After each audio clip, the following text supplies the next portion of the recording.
आज के शो में सूबाई काबीना में बड़े पैमाने में तब्दीली की तैयारी, नतीजा क्या? सिंध के वफाक से उलझते मामलात, क्या दुबई मुलाकात मुस्बत रही? पार्टी आला क़यादत की दुबई में बैठक, क्या बिना मुशावरत अहम फैसले?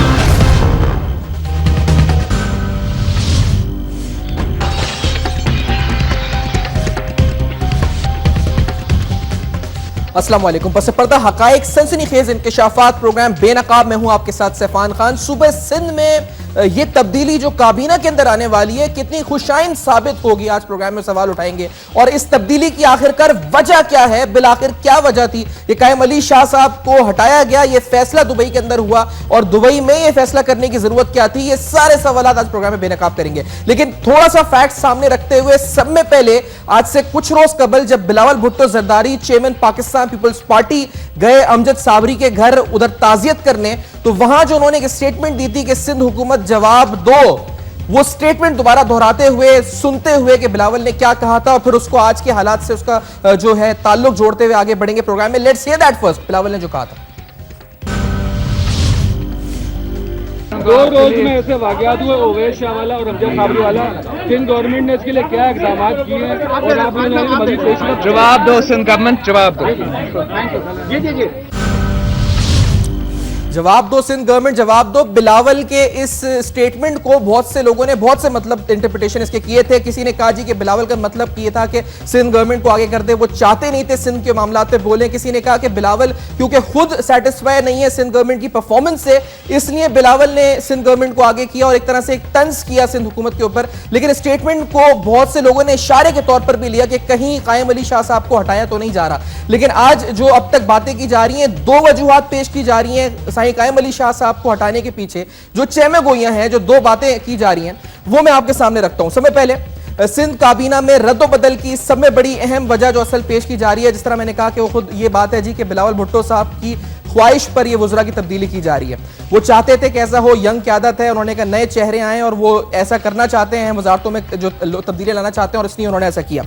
दूसरी बात की जा रही है कि लॉ एनफोर्समेंट इदारे, ये बड़ा अहम रीजन है कि कानून नाफिज करने वाले इदारों की शिकायत का अजाला हो सके। जो कायम अली शाह साहब के हवाले से रेंजर्स को और दीगर इदारों को तहफ़्फ़ुज़ात थे, उन तहफ़्फ़ुज़ात को दूर करने के लिए ऐसा फैसला किया गया। ये दूसरी लॉजिक है जो पेश की जा रही है। मैं आगे बढ़कर वफाक और सूबे सिंध के मामलात और कराची में रेंजर्स की एक्सटेंशन और सूबे सिंध में पूरे ऑपरेशन के हवाले से बात करूंगा। लेकिन पहले इंट्रोड्यूस करता चलूं, मेरे साथ खुर्रम शेर जमान साहब, पाकिस्तान तहरीक इंसाफ के MP हैं, सीनियर रहनुमा अपोजिशन की सियासत सिंध में करते हैं। खुर्रम साहब बहुत शुक्रिया, आपने प्रोग्राम में ज्वाइन किया। जनाब अहमद बिलाल महबूब साहब पिलडाट के सरबरा लाहौर से मेरे साथ मौजूद हैं और एयर मार्शल शाहिद लतीफ साहब इस्लामाबाद से ज्वाइन कर रहे हैं, सीनियर दिफाई तज़निगार है। अहमद बिलाल साहब, आपकी तरफ से आते हुए, बिलावल की ख्वाहिश पर कहा गया ये हुआ या जिसकी भी ख्वाहिश पर हुआ, लेकिन फैसला दुबई में हुआ, असर यहां हुआ। अहमद बिलाल साहब, पार्लिमानी पॉलिटिक्स, जमहूरियत, उन तमाम हवालों से कायम अली शाह साहब के जाने को आप किस तरह इंटरप्रेट करते हैं? अहमद बिलाल साहब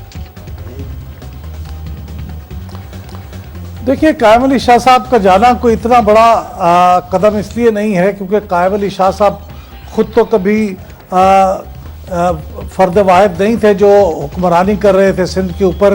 हकीकतन तो बहुत सारे क़यादत पीछे बैठी हुई फैसले कर रही थी और वही कायम अली शाह साहब फ्रंट के ऊपर नज़र आते थे।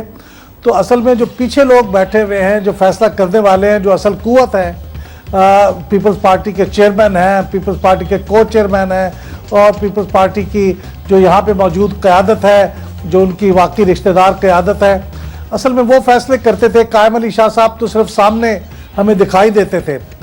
तो इसलिए मेरे ख्याल में जो ख़राबी की वजह है वो कायम अली शाह साहब को ठहराना भी दुरुस्त नहीं है। वो तो जो लोग फैसला कर रहे थे वही इसकी ख़राबी की बुनियादी वजह है। और अब अगर नए वज़ीर आला जो मुकर्रर होंगे और नई काबीना जो मुकर्रर होगी, अगर वो भी इसी तरह से रहेंगे और उनके पीछे भी फैसले दूसरे लोग करते रहेंगे और वो जिस तरह से कठपुतली को नचाया जाता है वैसे किया जाएगा और वज़ीर आला एक पावरलेस किस्म की चीज़ होगा, तो फिर ज़ाहिर है उससे कोई बड़ा फ़र्क पड़ने वाला नहीं है। अभी देखिए, आप देखें ना, फैसले हो रहे हैं दुबई के अंदर। अब ये पाकिस्तान का मामला है, सिंध का मामला है, लेकिन बार बार हम देख रहे हैं कि पैटर्न है कि पूरी की पूरी क़यादत उठ के दुबई जाती है, वहाँ जाके गुफ्तगू करती है, वहाँ फैसले होते हैं।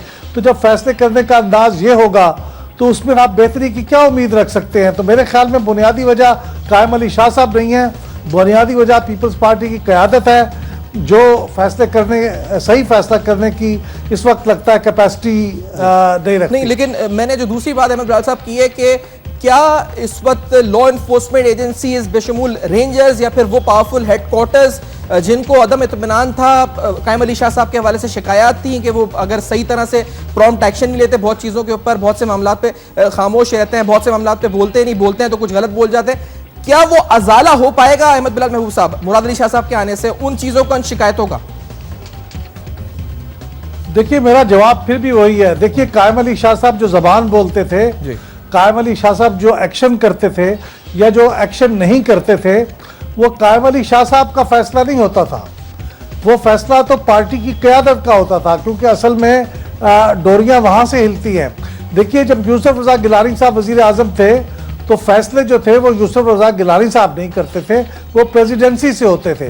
तो अभी ये सिंध की सूरत हाल भी ऐसे ही है कि पार्टी की क़यादत फैसला करती है।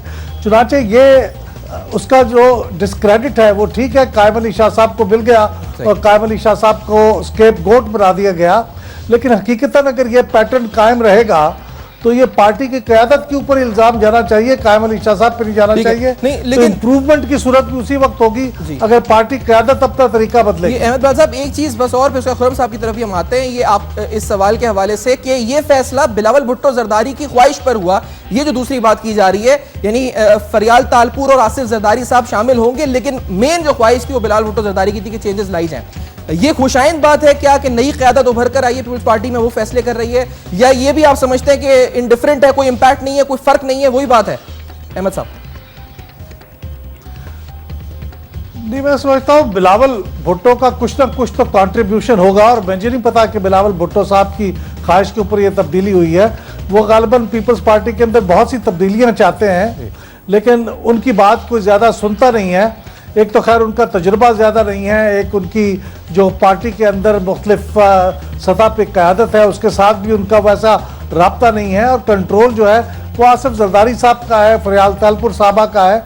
तो जाहिर है उनका इन्फ्लुएंस जो है वो निस्बतन कम है। तो मैं नहीं समझता कि ये बिलावल भुट्टो साहब की ही ईमा के ऊपर ये हुआ है कि हालात इतने शायद बिगड़ गए थे कि अब गालिबन उनको इस किस्म की तब्दीली ला के कोई तब्दीली का एक इशारा देना मकसूद था कि लोग ये देख सकें कि तब्दीली हुई है। अब हकीकतन तब्दीली हुई है या नहीं, आने वाले दिन बताएंगे। खुर्रम जमान साहब, आपकी तरफ आते हुए, क्या आप मुराद अली शाह साहब के साथ आप यकीनी तौर पर असेंबली के अंदर भी फ्लोर पर आपका इस पर रब्ता होगा, आपकी नज़र में, क्योंकि अभी कुछ देर पहले गवर्नर सिंध से भी मुलाकात हुई है मुराद अली शाह साहब की, आपकी नज़र में खुर्रम जमान साहब जो मामला सूबे सिंध में प्रोजेक्ट्स के हवाले से रुके हुए हैं, फंड्स के हवाले से रुके हुए हैं, या गवर्नेंस के हवाले से जो तात्तुल का शिकार हैं, क्या उन पर कोई मुस्बत फर्क पड़ेगा खुर्रम साहब? देखिए, बात यह है कि जो पिछले साल का बजट भी मुराद साहब ने पेश किया था, और जो वादे उन्होंने किए थे और जो कुछ उन्होंने हमें एक टीवी की एक बहुत बड़ी स्क्रीन पे दिखाया था कि किस तरीके से यहाँ पे बसेस चलेंगी और किस तरीके से यहाँ पे सिंध वेस्ट मैनेजमेंट बोर्ड जो है वो सफाई का निज़ाम लेकर आएगा, किस तरीके से कराची बोर्ड और वाटर बोर्ड के ऊपर हम नए पंप्स पे पैसा खर्च करेंगे, ऐसे बहुत से वादे उन्होंने किए थे। बेशुमार चीज़ें उन्होंने हमें बताई थी कि कराची को कैसा बेहतर करेंगे, सिंध के अंदर किस तरह तब्दीली लेकर आएंगे। तो वो सारी चीज़ें तो देखिए हमें नज़र नहीं आई। अलबत्ता देखिए, ये ज़रूर कहेंगे कि खुशाइन बात है कि एक यंग, एक एनर्जेटिक पर्सन जो है वो आए हैं, और बात यह है कि चेहरे को तब्दील करने से कुछ नहीं होगा, और सिर्फ सिंध के चीफ मिनिस्टर की तब्दीली की ज़रूरत नहीं थी। इसके अलावा आपका जो एजुकेशन का जो डिपार्टमेंट है, जो जिसका बुरा हाल है, उसकी मिनिस्ट्री चेंज करने की ज़रूरत है। आपका जो हेल्थ का डिपार्टमेंट है, जिसके हेल्थ मिनिस्टर साहब हैं, आप देखेंगे उनकी क्या परफॉर्मेंस रही है, तनकीद के अंदर रही है पूरे 3 साल के अंदर हेल्थ मिनिस्टर। उसके बाद लोकल गवर्नमेंट मिनिस्ट्री को आप देख लें, वो कुछ नहीं कर सके, कराची शहर का, सूबे सिंध में सफाई के निज़ाम को ठीक नहीं कर सके, कराची शहर को पानी फराहम नहीं कर सके। तो मसला असल में पाकिस्तान पीपल्स पार्टी के साथ ये है कि अगर वो चीफ मिनिस्टर को चेंज करते हैं, अगर वो हेल्थ मिनिस्टर और आपके एजुकेशन मिनिस्टर लोकल गवर्नमेंट को चेंज करते हैं या होम को चेंज करते हैं, तो कौन से चेहरे को सामने लेकर आएंगे? देखें, यहाँ पे करप्शन का बाजार गर्म है, यहाँ पे इनकॉम्पिटेंट लोग मौजूद हैं। हमें यहाँ पे एक इफेक्टिव गवर्नमेंट चाहिए, यहाँ पे हमें ऐसे लोग चाहिए जो काम करें, जो मेहनत करें, जिनके अंदर ये एक ख्वाहिश हो कि इस मुल्क को ठीक करना है, सूबे को बेहतर करना है, लेकिन जितनी भी चेंजेस कर लें, जितने भी लोगों को लेकर आ जाएं, इनके पास वो इनकॉम्पिटेंट लोगों का पूरा टोला पड़ा हुआ है। इनके पास पीछे भी ऐसे लोग मौजूद नहीं हैं। मुराद साहब को भी आप लेकर आ गए, देखते हैं इनके आने से क्या तब्दीली आती है। लेकिन देखें, जब तक इनकी सरबराही रहेगी, जब तक दुबई से फैसले होंगे, आप मुझे बताएं कि अगर शेख मोहम्मद साहब दुबई के कराची के अंदर आके बैठ जाएं और यहां से फैसले करें, तो क्या आपको नहीं लगता कि जूते मार के उनके लोग जो दुबई से उनको बाहर निकाल देंगे? जब तक रिमोट कंट्रोल दुबई के अंदर रहेगा, जब तक फैसले दुबई से होंगे, सूबे सिंध के हालात बेहतर नहीं होने वाले हैं। यहाँ पे करप्शन का बाजार बंद नहीं होने वाला है। यहाँ पे एक ब्रेक की तरफ बढ़ूंगा। खुर्रम शेख ज़मान साहब और अहमद बिलाल महबूब साहब को आप सुन रहे हैं, और दोनों का मौकिफ जो है तकरीबन यही है जी, कि इसलिए कहां से हो रहे हैं ये देखना जरूरी है। सामने कौन है ये बाद में बात आती है, लेकिन वफाक के सूबे के साथ मामला क्या है और रेंजेस पर कराची ऑपरेशन पर मामला कहां रुका हुआ है, बेनकाब करेंगे इस ब्रेक के बाद। देखते रहेगा अब तक।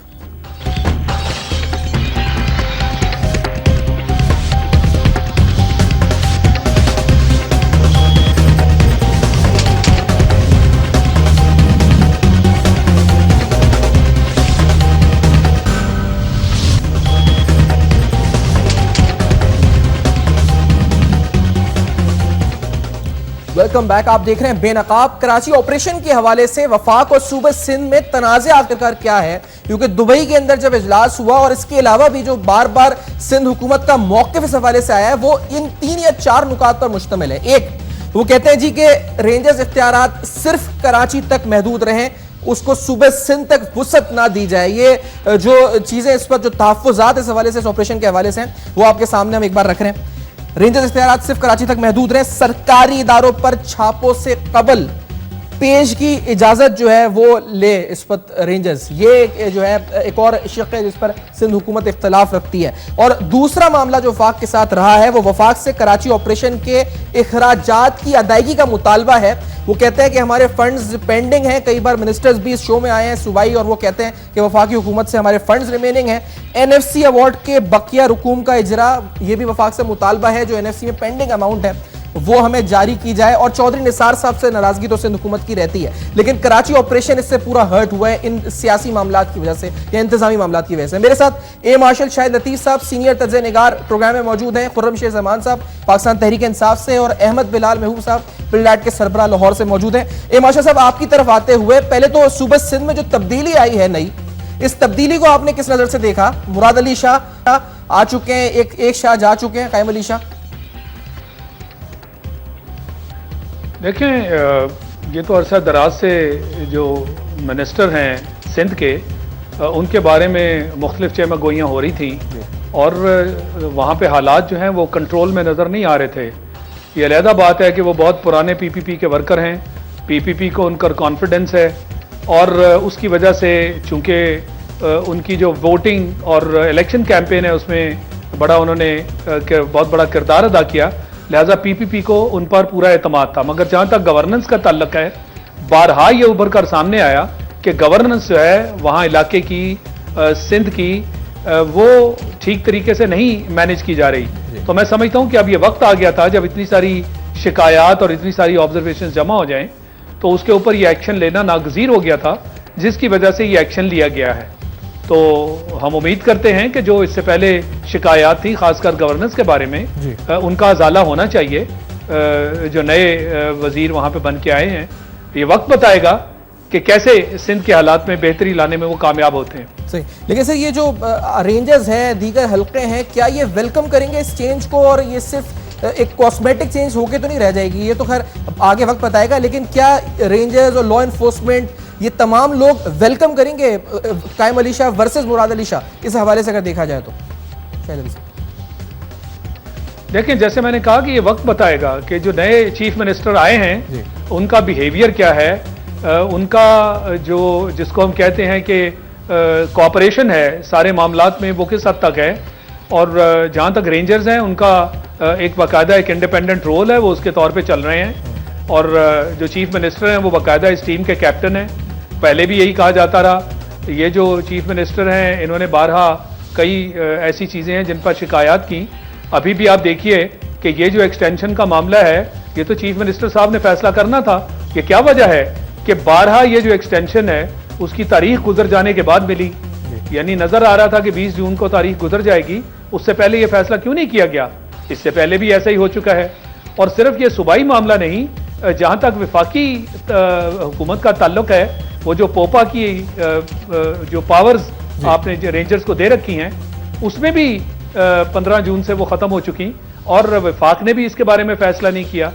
तो जहां तक दोनों हुकूमतों का ताल्लुक है, वफाक का, सूबे का, रेंजर्स के बारे में वक्त पे ये फैसला न करना, मैं समझता हूं ये कोई अच्छा इंप्रेशन नहीं दे रहा। और जब रेंजर्स को आप मानते हैं कि उन्होंने अच्छा काम किया और उनकी आपको जरूरत है, तो फिर उनके इख्तियारात जो है और मुद्दत को जो आगे लेकर चलना है, उसको एक्सटेंड करने में क्या मजायका था? इस बात का अभी तक कोई जो है वो खातर ख्वाह जवाब नहीं मिल सका। सही, लेकिन खुर्रम ज़मान साहब, आप ही की तरफ ये बात लाते हुए जो जवाब हमें मिला वो यही थी कि हमारे ऑपरेशन के अखराजात हमें नहीं मिल सके वफाक से अब तक, हमारे NFC के पैसे रुके हुए हैं सिंध हुकूमत के, और ये कि कराची ऑपरेशन सिर्फ कराची तक ही रेंजर्स की पावर्स रहें, पूरे सिंध में ना जाए। खुर्रम ज़मान साहब, ये जो मामलात हैं ये किस तरह के आपको लगते हैं, कितने लॉजिकल लगते हैं, कितने आपको लगता है कि इनका कंक्लूसिव है ये तमाम जो डिमांड्स हैं सिंध गवर्नमेंट की? देखिए, असल में बात यह है कि ये मामला जो चल रहे हैं या ये डिमांड्स चल रही हैं कोई आज की तो नहीं है, काफ़ी ज़माने से इस तरह की बातें चल रही हैं। क्या कुछ पूरे सिंध सूबे के अंदर हो रहा है, क्या कोई जानता नहीं है? लाड़काना के अंदर क्या हो रहा है, किस तरह सिंध के अंदर जो है ना डाकू जो है वो धन धनाते घूम रहे हैं, किस तरह लोगों के साथ लूटमारी हो रही है, किस तरह वहाँ पे जो है ना कातिलाना हमले हो रहे हैं, कितने लोगों को मार दिया गया है। क्या ये सब कुछ सिंध के अंदर नहीं हो रहा है? क्या ये सब कुछ सिर्फ कराची के अंदर हो रहा है? क्या लूट मार का पैसा सिर्फ कराची के अंदर चल रहा है? क्या बाकी सिंध के बाकी शहरों के अंदर नहीं चल रहा है? तो ये बात कह देना है कि सिर्फ कराची शहर के अंदर जो है वो ऑपरेशन होना चाहिए, मैं समझता हूँ ये गलत है। आप पूरे सिंध सूबे के अंदर जाएं, वहाँ लोगों से मिलें, वहाँ पे उनके हालात पूछें, तो लोग बड़े परेशान हैं। वहाँ पे लोग डिमांड करते हैं कि पूरे सिंध के अंदर ऑपरेशन होना चाहिए रेंजर्स का। देखें, आर्मी का एक बहुत बड़ा रोल है, रेंजर्स का बहुत बड़ा रोल है कराची शहर के अंदर। तो सिंध के अंदर जो बाकी शहरों के अंदर लोग रहते हैं, जो देहातों के अंदर रहते हैं, जो उनके मसाइल हैं, क्या वो दूर नहीं होने चाहिए? रही बात कि वफाक ने पैसा नहीं दिया, वफाक के ये मसाइल रहे, तो देखें ये तो इनकी जो है इनकॉम्पिटेंसी कि वहाँ से वो पैसा नहीं ले सके, वहाँ अपने मामलात वो तय नहीं कर पाए। आप देखें टोटली तौर पे आप फेल हो गए सूबे सिंध को चलाने के अंदर। आपने ऐसा कोई बड़ा काम नहीं करा, कोई यहाँ पे लोगों को ऐसी सहूलियात नहीं दी, ना वो तालीम के शोबे, ना वो हेल्थ के शोबे के अंदर, ना वो लोकल गवर्नमेंट के अंदर, कहीं भी आप मामलात को ठीक नहीं कर पाए। ये तो रेंजर्स की मेहरबानी समझें आप, ये फौज की मेहरबानी समझें कि वो यहाँ पर आए आपके शहर के अंदर, और जिस शहर के अंदर पिछले 6 साल के अंदर 10,000 लोगों को टारगेट करके मार दिया गया, उधर उस शहर को आके इन्होंने संभाला। अब अगर उनके पावर्स भी देने को तैयार नहीं है तो फिर सूबे सिंध के अंदर बचता क्या है? कराची शहर जो कहते हैं कि पूरे मुल्क को चलाता है, पूरे सूबे को चलाता है, उसको आपने किस तरीके से हैंडल किया? यहाँ पे जो बाकी जमातें उनके मसाइल आपने हल किए। देखिए, ये तो वो शहर है कि जिसको आपने पीने का पानी भी नहीं दिया है। अब हमारे CM साहब जो हैं आज से 3 दिन पहले कह रहे थे कि 3 दिन कराची शहर को जो है ना आप साफ करें। 3 दिन में कैसे कराची शहर साफ होगा? आपके पास वो सिस्टम मौजूद नहीं है। देखिए, मसला ये है कि इनके पास वो लोग मौजूद ही नहीं है जो कि ये सोच रखें कि निज़ाम को ठीक किस तरह करना है। एक छोटा सा एग्जाम्पल देता हूं आपको कि 3 दिन में कराची का शहर का कचरा तो उठा रहे हैं, लेकिन जो चौथे दिन कचरा गिर रहा है वो उठाने का इनके पास सिस्टम मौजूद नहीं है। तो करप्शन का बाजार यहाँ पे गर्म है, यहाँ पे लोग वैसे मौजूद नहीं है। अगर बिलावल भुट्टो साहब चीज़ों को ठीक भी करना चाहते हैं तो मैं समझ रहा हूँ कि शायद वो 2018 के अब ठीक कर सकें जब वो नए लोगों को लेकर आए, लेकिन मैं नहीं समझता हूँ कि उस वक्त तक उनके पास वो वक्त बचेगा। अब तो वो हाल है कि चिड़ियां तो जो है ना वो चुग गई हैं खेत को। अब ये क्या करेंगे? इनकी आंखें खुली हैं जब इन्होंने देखा कि कश्मीर इनके हाथ से पूरा निकल गया। एक चीज मैं यहीं पे जो आपने वफाक के हवाले से बात करी, अहमद बिलाल साहब, क्योंकि आप ये गवर्नेंस को समझते हैं वफाक और सूबाई, सर ये जो कहते हैं कि हमारी पेमेंट्स रुकी हुई हैं कराची ऑपरेशन के अखराजात के हवाले से, NFC अवार्ड के हवाले से बकायाजात, तो अहमद बिलाल साहब ये खुर्रम ज़मान साहब ने कहा कि गलती इन्हीं की है कि निकलवा नहीं सकते। गलती पर कौन होता है अगर ये मामला सूबे के अटके में यहाँ पे पेमेंट्स के हवाले से, जो बार बार आके टॉक शोज में हो, कहीं भी हो, मौक़िफ़ ये दिया जाता है कि पेमेंट्स हमारी रुकी हुई हैं, वो पेंडिंग इश्यूज चल रहे हैं हमारे। अहमद बिलाल साहब, देखिए, मुझे नहीं मालूम कि वाकई पेमेंट रुकी हुई है या इसको एक प्रीटेक्स्ट के तौर पे पेश किया जा रहा है, लेकिन अगर ये रुकी हुई है तो जाहिर है ये वफाक की जिम्मेदारी है कि वो सूबे के जो वाजिबुल अदा चीज़ें हैं वो उनको वक्त पे अदा करे। वफाक के पास भी बाज़ औक़ात महसूलात इकट्ठे नहीं होते, टैक्स इकट्ठे नहीं होते, लिहाजा जब तक वो टैक्स इकट्ठे नहीं होते उस वक्त तक वो सूबों को उसका हिस्सा नहीं दे सकती। तो ये तो मामला कुछ अर्सा पहले तक बलूचिस्तान में भी ऐसे थे। बलूचिस्तान का मामला काफ़ी हद तक हल हो गया, उनके पैसे अब कोई पेंडिंग नहीं पड़े रहते। खैबर पख्तूनख्वा का मामला भी काफ़ी हद तक ठीक हो गया है। सिंध के मामले में ऐसे क्यों है, मैं हैरान हूँ खुद इस बात पे। मेरे ख्याल में इनको खुल के बात करनी चाहिए और इतने अहम मामले पे जहाँ मुल्क की सिक्योरिटी हो, सिर्फ एक शहर और सूबे की सिक्योरिटी नहीं, पूरे मुल्क की सिक्योरिटी का मामला हो, मेरे ख्याल में वफाक को और सूबे को दोनों को बैठ के मामले को रिजॉल्व करना चाहिए। ये बचगाना सी बातें हैं कि दोनों एक दूसरे पर इस किस्म की शिकायत करें और इल्ज़ामात लगाएं। मामला है, इसको रिजॉल्व करना चाहिए। नहीं, इस पे शायद लतीफ़ साहब आपका भी क्या कहना होगा? दो चीजें, एक तो कहा जाता है कि चौधरी निसार साहब अच्छे नहीं लगते सिंध हुकूमत को बिल्कुल भी, और दूसरा ये फंड्स के मामला है जिस वजह से काफी परेशान, और रेंजर्स जो अपनी पावर्स दिखाती है वो, इन तीनों मामलात पे आपको लगता है ये तहफ़्फ़ुज़ात कितने वजह हैं, या सियासी हैं, या लॉजिकल हैं, या इलॉजिकल हैं? शायद लतीफ़ साहब देखें जी, अगर आपको तहफ़्फ़ुज़ात या शिकायत हैं वो तो हल करनी चाहिए ना। आप सारी दुनिया के सामने ये वावेला तो नहीं मचा सकते। यानी जो कराची और सिंध के हैं, जिस तरह आज से चंद साल पहले कराची के हालात थे जब रेंजर्स को बुलाया गया, उसके बाद से सिंध हुकूमत का फ़र्ज़ बनता है कि उनके साथ पूरी तरह तावन करके सिंध को उन हालात से निकाला जाए। हमने देखा कि ये हालात उस वक्त शुरू हुए जब सुप्रीम कोर्ट का एक बेंच वहाँ बैठा और उसने बताया कि सियासी पार्टियां हैं और उनके मिलिटेंट विंग्स हैं या अस्करी विंग्स हैं जो वहाँ दहशतगर्दी कर रहे हैं। यानी तब से लेके आज तक का कराची देखें, अमन इस्तेकाम की हालत देख लीजिए, जुराइम की हालत देख लीजिए, इन सारे ग्राफ्स में किस हद तक कमी आई है। अब जब सारी चीजें ठीक चल रही हैं और फिर सिंध हुकूमत की तरफ से इस तरह की शिकायत उठाए जाना कि जी रेंजर्स जो है सिर्फ उनको कराची शहर में काम करने की इजाजत है, ये बताएं कि कराची में जो जुराइम पेशा लोग हैं वो जुराइम करें और जाके लाड़काना में पनाह ले लें तो उनको वहां से नहीं पकड़ा जा सकता? ये क्या तरीकाकार है? कराची और लाड़काना दोनों पाकिस्तान के शहर हैं और वहां जाके छुप सकता है कोई? उसकी पुष्टपनाही उस दिन जो असद खरल हैं उसकी पुष्टपनाही कौन कर रहा था हमें यह भी मालूम है। होम मिनिस्टर, उनके भाई और उनके घर में छुपा हुआ शख्स, और उसको वहां से फरार करवा दिया गया। तो ये तो महज बहाने हैं। इसी तरह यह कहना जी एनएफसी के जो पैसे हैं वो नहीं मिले, उसका सिंध के जो ऑपरेशन हैं उससे क्या ताल्लुक है? वो आपकी प्रोग्रेस के लिए, आपकी डेवलपमेंट के लिए पैसे हैं। वो आप केस जरूर हुकूमत के साथ लड़ें, पार्लियामेंट में जाएं, असेंबली में उस पॉइंट को रेस करें, मगर आप ऑपरेशंस के ऊपर अगर उंगलियां उठाना चाहते हैं तो उन दोनों का कोई ताल्लुक नहीं है। अगर चौधरी निसार आपको पसंद नहीं, और वंस अगेन उसका भी ऑपरेशन से कोई ताल्लुक नहीं। रेंजर्स ने अच्छा काम किया, ये आपके साथ उन्होंने तावन करते हुए, असल में तो ये हुकूमत का काम था। हुकूमत और पुलिस ये नहीं कर सकी तो वो आपकी मदद को वहां आए, और जब कराची के लोग जो हैं उन्होंने सुख का सांस लिया और वहां अमन और इस्तेकाम वापस लौटा है। आज आप जो रेंजर्स हैं उनके बारे में हीले बहाने बनाकर उनको आप अपना काम नहीं करने देना चाह रहे और इस तरह की शिकायत कर रहे हैं जिनका रेंजर्स ऑपरेशंस के साथ कोई ताल्लुक नहीं। ठीक है सर, मैं समझता हूं ये महज बहाने हैं और ये एक्सटेंशन ना देने के लिए मुख्तलिफ तरह के बहाने ढूंढे जा रहे हैं। ये सारी जवाब सामने रखे गए थे। शायद लतीफ साहब साथ हैं, खुर्रम जमान साहब साथ हैं, अहमद बिलाल साहब साथ हैं। We have to take a break. Over के बाद कराची ऑपरेशन पर सिंध में तब्दीली, आने वाली तब्दीली कितनी नतीजा खेज साबित होगी अवाम के लिए, मेरे लिए, आपके लिए, इस पर कुछ और बुनियादी सवालात बेनकाब में इस ब्रेक के बाद।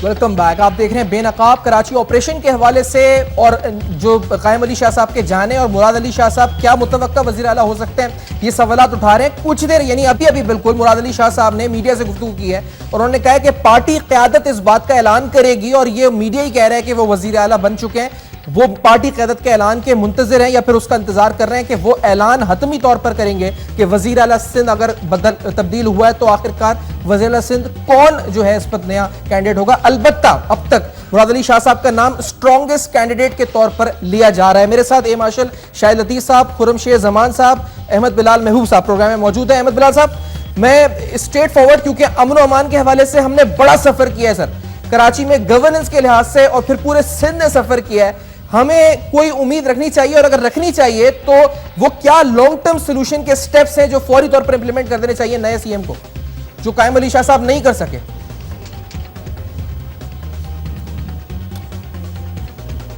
जी अहमद बिलाल महबूब साहब तक मेरी आवाज शायद इस वक्त नहीं पहुंच रही है, अहमद बिलाल साहब तक आवाज नहीं पहुंच रही। यही बात अगर शायद लतीफ साहब आपसे अगर हम पूछ सकें, सिर्फ वो कौन से फौरी तौर पर या फिर वो कौन सी चीजें जो आप समझते हैं नए सीएम जो आए वो करे ताकि कुछ तब्दीली महसूस हो सिंध की आवाम को, शायद लतीफ साहब?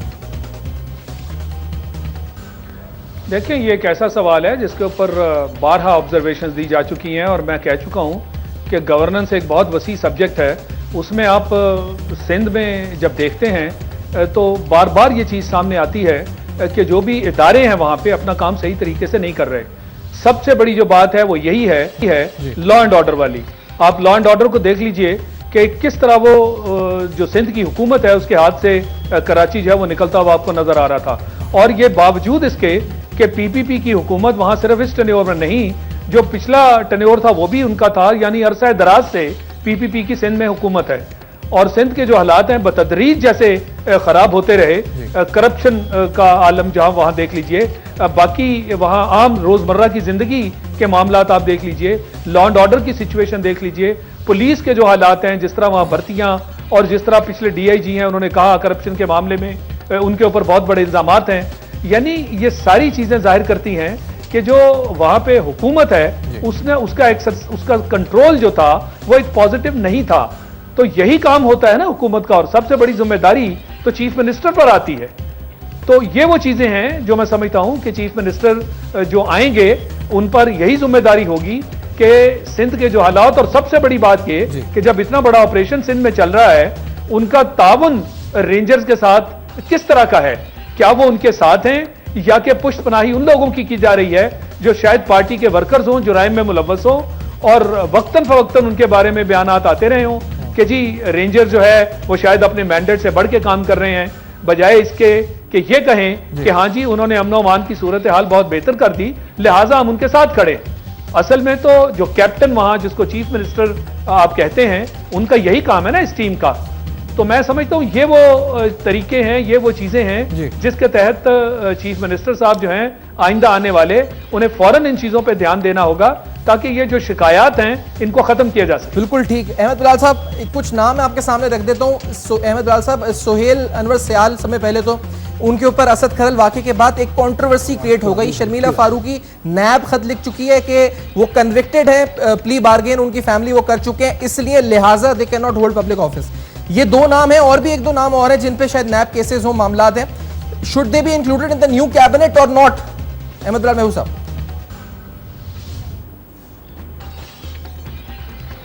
नहीं जी अहमद साहब, तो मेरी आवाज नहीं पहुंच रही है मेरे ख्याल से। खुर्रम शेख जमान साहब, यही सवाल आपके सामने रख देते हैं। शर्मिला फारूकी, नैब का एक लेटर आया है जी, वो कहती है कन्विक्टेड है। ये मैंने बात जो अभी की इसी को रिपीट करते हुए, सोहेल साहब असद खरल का वाकया, क्या नए चेहरों में इन लोगों को आप देखना चाहेंगे, नहीं देखना चाहेंगे खुर्रम जमान साहब? देखिए सवाल ही नहीं पैदा होता कि उन चेहरों को वापस आना चाहिए कि जिन चेहरों के ऊपर पहले ही शिकायत रहेंगी।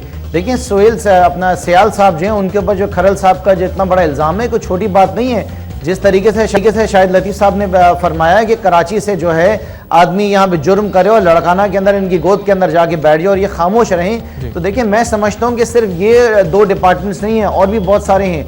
अगर नए आने वाले सीएम अगर 4 मिनिस्ट्रीज को ठीक कर दें अपनी, सिर्फ 4, जिसमें नंबर 1 पे आपकी हेल्थ मिनिस्ट्री है, नंबर 2 पे आपकी एजुकेशन मिनिस्ट्री है, नंबर 3 पे लोकल गवर्नमेंट है और नंबर 4 पे जो है आपकी इंटीरियर मिनिस्ट्री। इंटीरियर में आपके नंबर 4 पे इसलिए कह रहा हूँ कि रेंजर्स ने आपका कराची को संभाल लिया है और अगर आप इख्तियारात दे देते हैं पूरे सिंध भर में रेंजर्स को, तो मैं समझता हूँ कि कराची के हालात आपके और पूरे सिंध भर के हालात आपके बहुत बेहतर रहेंगे। लेकिन जो बाजार आपका करप्शन का गर्म है, एजुकेशन के अंदर जिस तरीके से वहाँ पे घोस्ट एम्प्लॉइज हैं, जो कुछ लोकल गवर्नमेंट के अंदर हो रहा है और जो कुछ आपके जो हेल्थ मिनिस्ट्री के अंदर हो रहा है, जिस तरीके से थर के अंदर बच्चे मरते रहे और आपके हेल्थ मिनिस्टर खड़े होकर जो है असेंबली और फ्लोर ऑफ द हाउस ये कहते हैं कि अगर आप एवरेज निकालें तो फिर भी थर के अंदर सबसे कम बच्चे मर रहे हैं। तो अंदाजा लगाएं कि जब इस तरह की स्टेटमेंट्स आपके इतने सीनियर मिनिस्टर की तरफ से आएंगी तो कैसे तो कौन एक्सेप्ट कर सकती है इस तरह के मिनिस्टर्स को जो है अपने सूबे के जो है बेड़ा में। खुर्रम साहब, अहमद बिलाल साहब, लास्ट कमेंट आपका, क्या किन लोगों को देखना चाहेंगे, किन को नहीं देखना चाहेंगे नई काबीना में? सिंध की सोहेल अनवर सयाल साहब हैं, उन पे लड़काना का इल्जाम है मामला, असद खरल का, शर्मिला फारूकी नैब से कन्विक्टेड है। आप किसको देखना चाहेंगे नई काबीना में और नहीं देखना चाहेंगे अहमद बिलाल साहब? तो देखिए मुराद अली शाह साहब एक अच्छी खबर है जी, वो बड़े डायनामिक आदमी हैं, पढ़े लिखे आदमी हैं, उनकी एक पॉलिटिकल बैकग्राउंड भी है।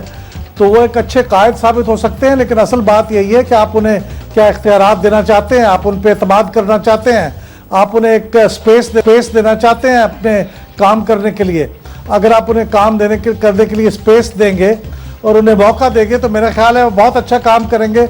और उनको अपनी टीम मुंतखब करने के लिए भी आज़ादी होनी चाहिए कि अगर उनको वो ज़रा जिनके ऊपर उनको एतमाद नहीं है तो उनके ऊपर ठोंसने की बजाय उनको मौका दिया जाए कि वो जिस टीम को मुंतखब करें। बहुत तो अगर आप शुक्रिया ऐसा करेंगे तो अभी शाहिद लतीफ़ साहब, खुर्रम ज़मान साहब, आई एम सो सॉरी मुझे कट करना पड़ा, टाइम अपने इख्तिताम पर पहुंचे हैं। फीडबैक के लिए मुझे लिखिएगा जरूर फेसबुक पर, ईमेल्स पर। कराची ऑपरेशन, सिंध के ओवरऑल हालात, सिंध में नई काबीना क्या तब्दीली लाएगी, इस पर बात की है।